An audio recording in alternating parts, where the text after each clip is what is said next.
while we're here talking about our pistol belt, another required item, first aid kit. And this, this pouch, what you go to put in your first aid kit is,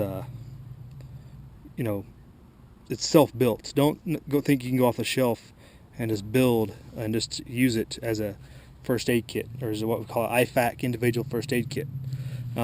It's best if you have a pouch.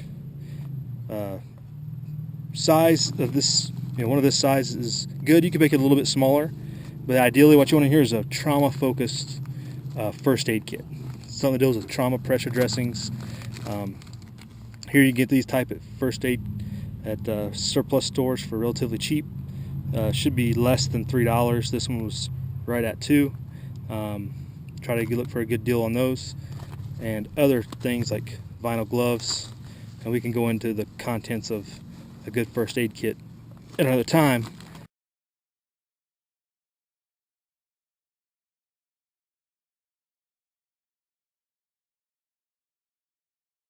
But you want to build it,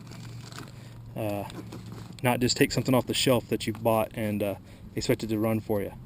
We do expect you to have a good first aid kit before going to the range, because the idea is the first aid kit that you carry is what is going to be used on you. If I come up to treat a wound, somebody that's injured or wounded, I'm going to use what you have on your body. So all the more incentive to have a good, solid trauma, addressing the issues of trauma with your first aid kit. So again, and we'll do a specific video on what goes in a kit, but just know that you need to have one out there. Be prepared for that. Here's another one, separate style pouch. Zippers go all the way down the sides, and again, trauma focused battle dressings, tape, pressure dressing, etc.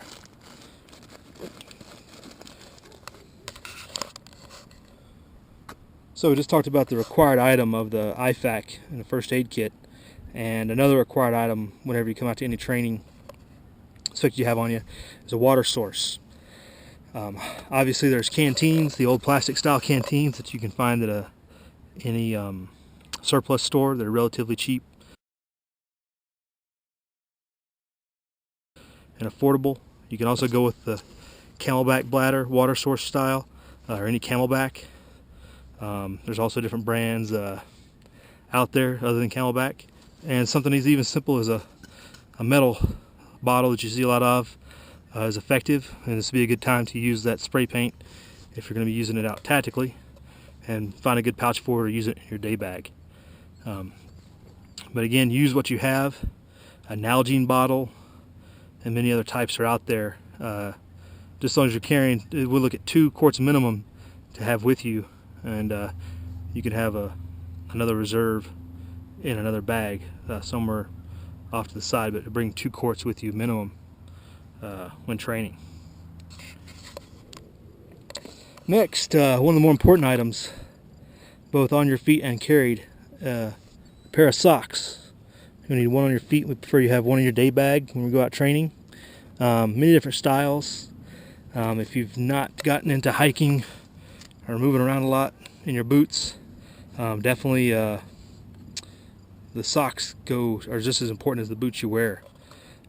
Prefer a poly wool or a wool, 100% wool. Preferred. Your cotton socks stay wet and they're hard. They absorb a lot of odors and everything else. So if you can go with something that's a wool, solid wool here, this is like a navy dive sock, 100% wool, or a poly wool blend with like these two are good. Tactical color obviously doesn't matter. These are military surplus. These are military surplus. This is more of a camping, hiking type sock that you can find out there, but you will find these at surplus stores for decent prices. So to go along with whatever footwear you choose, type of boot, make sure you got good socks to go with it, and have one pair of those would go in your day bag. And another item you'll see on your list is a rigger's belt. Obviously a belt would be preferred or will work, but a rigger's belt is you'll see is defined by this type of buckle and system, where this Hook right here is rated, so you could technically put a load on that if you absolutely had to. But you'll see those in surplus stores, things like that, magazines, where you can get them. Obviously a good quality leather belt that's nice and thick is ideal. You can attach things to the belt, like your Leatherman tool or something, knife in a sheath or something like that can attach to this, and that's the ideal. This is not easily folded over. Good quality one is ideal there. And what you can also get, in addition to your rigger's belt or your belt you're wearing, is a good pair of suspenders. A pair with a good set of padding is preferred. Good quality, thick buckles that have some good adhesion and good grips on them. The gator teeth there. To apply those help when you got your pants on, your trousers. They're holding lots of things in your pockets, so help hold them up. And plus, if you're holding a lot of things in your belt, this helps keep everything up, because your pants can tend to get heavy, and suspenders are a good option. A lot of hunters use them. It's good in cold weather, so it has a lot of uses. And just look, it's just an option. If you've got them, you already wear them. You know, our grandfathers wore them for a reason. They're a good option. Okay, and next we'll talk about where we're going to put all this stuff in. And this is going to be your initial day pack, what we call a 72-hour bag or a day bag, patrol pack, a couple different names you can call it. But obviously you got the military style and newer day pack that comes with the ILB system.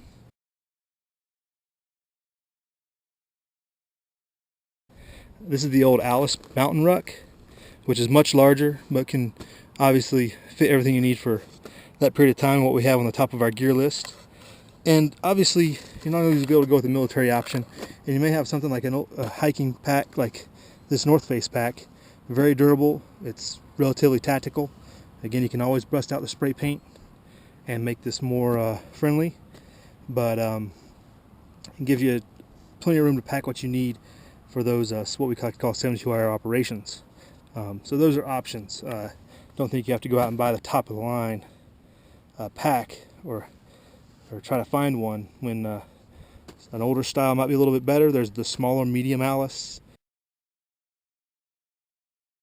which would rival the size of this, just a little bit bigger. It would definitely fit, but if you do have the large Alice, it's obviously expandable, and you can then expand it for longer week-long operations and stuff like that, which we hope we never come to that, but it's good to have that functionality and flexibility. But civilian packs are made very good, especially the day pack style, and for the short weekend excursions and things for training wise, any of these options will carry what you need in that gear list and what we've talked about and what you'll see on there. We've hit the highlights of a lot of the items, what to think about, and really what we're looking for, the purpose behind them. And really your big items are your water carrying. You want some water storage, be able to carry water around out there. Your IFAC, very, very important. Having the first aid kit ability to protect yourself, treat yourself and others if needed. And your eye protection. Eye protection, especially on live fire ranges, will be very important. A lot of items on the list we didn't go through. They're kind of self-explanatory. You could always ask questions in the video below or in the comments below if you needed to, or check us out on Modern Militia Movement. If you have any questions about the gear list, and get in contact with us to find out how to attend a training and join the group and get out there and participate in our responsible citizen, our duty as responsible citizens. Hope to see you out there. Hope you enjoyed this video. Again, please contact us and comment below.